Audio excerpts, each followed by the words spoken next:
الرابع والذي يحمل شعارا حركية نتمنى أن تكون الطابعة لمؤسستنا مؤسسة عمر بن عبد العزيز. Fondation Omar ibn Abdel Aziz. Qui est mieux placé que celui-ci pour en parler? Veuillez, cher professeur, nous en annoncer la création.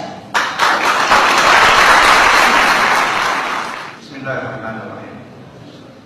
الحمد لله الذي هدانا لهذا وما كنا لنهتدي لولا أن هدانا الله. والصلاة والسلام على سيدنا محمد عبده ورسوله. السيد ولي الشرقي عامل عمالة وجدان الرجال.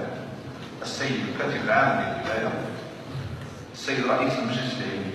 السيد رئيس مجلس عمالة وجدان الرجال. السيد مدير المركز الجهوي للاستثمار. السادة رؤساء المصالح الخارجية. السادة ممثلو الصحافة الوطنية والمحلية. السلام عليكم ورحمة الله وبركاته. J'avoue que c'est un moment d'émotion, un moment difficile, parce qu'il s'agit d'annoncer une naissance. Une naissance, c'est toujours difficile. Difficile parce que il y a un chemin qui nous attend, un long chemin. Annoncer une naissance, c'est garantir de cultiver, garantir que ça grandisse. Et donc, c'est un chemin, c'est une décision qui a été difficile. On a voulu l'annoncer cette année. Donc, c'est la naissance de la fondation Omar ibn Abdel Aziz. D'abord, s'agit-il d'une nécessité? Parce qu'on pourrait se poser la question, la fondation Omar ibn Abdel Aziz, est-ce un luxe ou une nécessité? C'est une nécessité parce que on a voulu un peu cultiver ce qu'on appelle la culture de l'hospitalité. Amman au mouvement, c'est d'abord un pays hospitalier. La région de l'Oriental a toujours été connue au Maroc par sa légendaire hospitalité. Maintenant, l'hospitalité, c'est des élèves qu'on accueille. Et des élèves qui nous viennent de partout. Et non seulement de la région de l'Oriental, mais avec la filière EPICI, on a des gens qui font du chemin. Donc, qui nous viennent de Rachidia, qui nous viennent de Fès, qui nous viennent de Tanger. Et ces choses qui n'est pas facile, je tiens à les saluer ici, parce qu'ils font un effort considérable. Et étant donné que je représente ici le corps enseignant, nous rencontrons des élèves qui, ce qu'on appelle des têtes bien faites. J'aime bien répéter ce terme, parce que c'est un terme qui est venu, qui nous vient de très loin, des gens du XVIe siècle, donc des têtes bien faites, mais qui manquent de soutien. Et on a besoin de les soutenir. Je me rappelle, il y a quelques années, je vais vous donner juste un exemple, on a eu un élève brillant, tellement brillant, effectivement, qu'à un moment donné, il s'est présenté au concours français. Il a décroché son écrit 1000 ans, ce qui n'est pas rien. Et puis, au moment où il allait passer l'oral, un grand problème a surgi. Il n'avait pas de garant, parce que ses parents n'ont pas de compte en banque. Et donc, il a dû renoncer. Il est passé par l'INPT. Et puis, il est maintenant ingénieur, il est satisfait, mais je me rappelle toujours ce moment où on se posait la question, n'y avait-il pas quelque chose à faire? Et donc, je donne un exemple qu'on peut multiplier. Et les élèves qui nous viennent de Rachidia, et Madame la Présidente de la Fondation Moulay Youssef est bien placée pour nous en parler, d'ailleurs il va intervenir juste après moi, à cette expérience, c'est-à-dire ce suivi. Et bien sûr, on se rend compte que ces élèves sur lesquels on compte, et là, j'attire votre attention, il y avait un petit accent qui a sauté tout à l'heure sur l'école d'ingénieurs.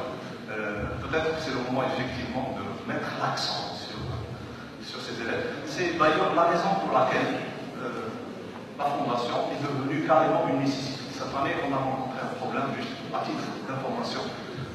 Pour l'accès aux écoles françaises, nos élèves doivent présenter un chèque non endossable, donc ils sont endossables en France, et ça nous a posé un énorme problème, parce que ça bloque, il y avait des délais, et on était étonnés parce que c'est la première fois. Et ça, c'est notre quotidien. Et ce quotidien a besoin d'être géré. Et on a besoin d'une structure. Donc, je répète encore une fois, la fondation Omar ibn Abdel Aziz n'est pas un luxe. C'est l'une des premières grandes nécessités. Nous tenons à l'annoncer ici, parce que je suis devant un bon monde. Et je sais qu'il y a des gens qui nous écoutent. Je sais qu'il y a des gens qui vont nous soutenir. Nous les attendons. Nous les attendons avec ce qu'on peut faire pour cette fondation. Bien sûr, autre chose, avec un petit clin d'œil quand même pour le programme de cette année. En français, on a pensé l'histoire. C'est le programme de l'année.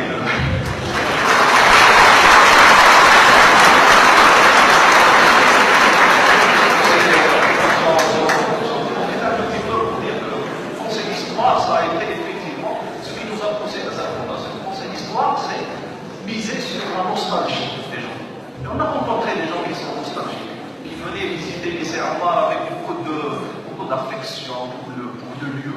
Et on les a rencontrés, on les a vus, ils nous ont parlé, ils nous ont dit je suis passé par là, je suis passé par là. Et donc il a un lien affectif avec le lycée Ammar. Et penser l'histoire, c'est effectivement revenir au passé pour relancer le futur. Ça, on le dit généralement à nos élèves.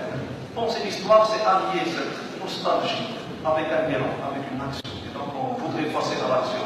La nostalgie, c'est bien, mais si la nostalgie ne nous permet pas de relancer, de nous connecter sur le futur, la nostalgie devient stérile. Donc, nous voulons revenir au passé.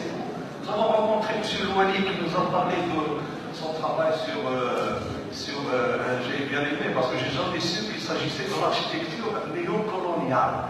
Et conserver le lycée Ammar, c'est conserver d'abord cette architecture qui va nous permettre de réfléchir parce qu'on est devant quelque chose qui appartient à l'histoire, donc il nous appartient.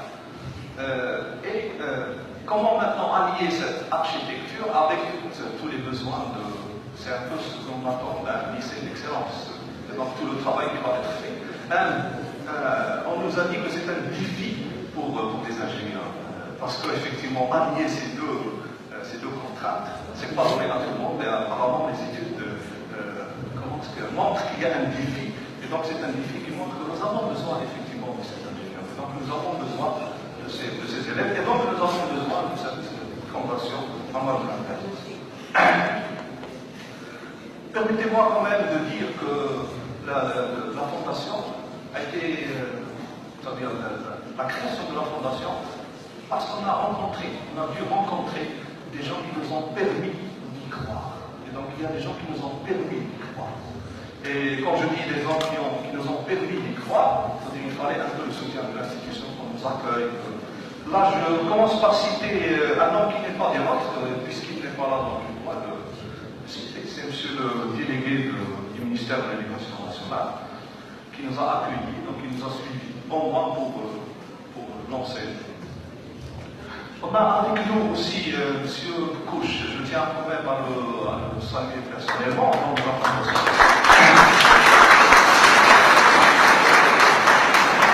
des hommes qui nous ont dit créez votre fondation et nous sommes prêts à vous soutenir. On a aussi M. Rochdy qui n'est pas parmi nous, et donc il nous a accompagnés dès le début, je tiens aussi à le saluer. Et bien sûr, comme il y a des hommes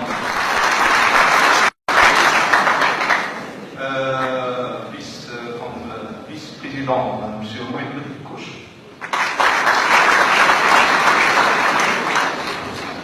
je suis moi-même secrétaire général. M. Mohamed Mustafa comme secrétaire adjoint. Monsieur Hadi Asdin de l'Équipage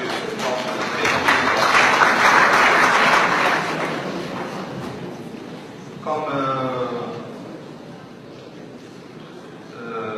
on a rencontré des gens qui nous ont on les a rencontrés à la dernière minute, ce qui est extraordinaire. À la dernière minute, on les a rencontrés, ils sont prêts à rentrer dans le bureau. Je salue M. Ammar Blanquer.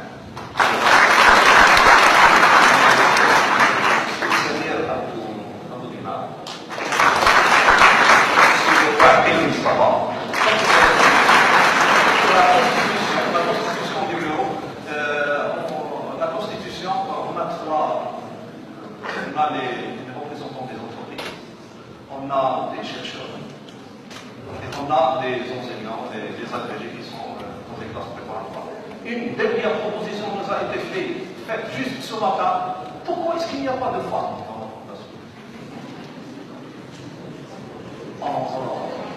Maria qui est vraiment avec nous dans le bureau, Madame la Présidente, on dit. Donc, il y a une forme de diversité. Permettez-moi quand même, à la fin, de dire que cette fondation, si elle commence maintenant, son futur, je pense qu'il est garanti. Parce qu'on a vu nos élèves ingénieurs qui sont revenus, qui sont là, qui sont présents. Ils m'ont étonnamment épaté. Je suis un peu, c'est une redondance, mais ils m'ont étonnamment épaté parce que d'abord, ils sont venus en grand nombre. Alors qu'il n'y a aucune contrainte, donc ils sont venus, non seulement ils sont venus, mais ils se sont battus pour les stands. Ça, c'est un bon signe. Et bien sûr, nos élèves des classes préparatoires et nos élèves des classes préparatoires, je pense qu'avec le travail qu'ils ont fait pendant ces 2-3 semaines, méritent quand même qu'on les salue vivement.